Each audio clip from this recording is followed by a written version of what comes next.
எந்த வருஷமும் இல்லாத அளவுக்கு இந்த வருஷம் அதிகமாக வெயில் அடிக்குது. காலையில் டிஃபன் சாப்பிட்டா நம்மளுக்கு தண்ணி தாகம் எடுத்துக்கிட்டே இருக்குது. அதுக்கு பதில் இந்த மாதிரி எதனா கூழ் காசி குடித்தா நம்மளுக்கு கொஞ்சம் தண்ணி தாகம் அடங்கும்.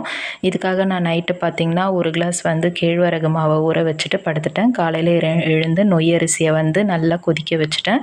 நல்லா அரிசி குழைய வெந்ததுக்கு அப்புறமா நம்ம இந்த கேழ்வரகு தண்ணி அதில் மிக்ஸ் ஒரு கொதி வந்ததுக்கப்புறமா இறக்கிக்கலாம். நான் கொஞ்சம் அரிசி கூட தான் போடுவேன். ஏன்னா காலையில் டிஃபனே நாங்கள் இதை சாப்பிட்றதால கொஞ்சம் அப்போ தான் பசி அடங்கும். இது அரிசி கொஞ்சம் கம்மியாக போட்டு செஞ்சாலும் சூப்பராக இருக்கும்.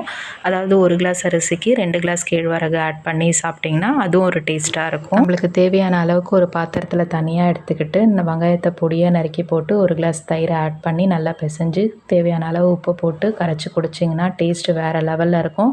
இதுக்கு சைட் டிஷ் பார்த்திங்கன்னா வடை, அப்புறம் மாங்காய், மீன் குழம்பு இதெல்லாமே ரொம்பவே டேஸ்ட்டாக இருக்கும். ட்ரை பண்ணி பாருங்கள்.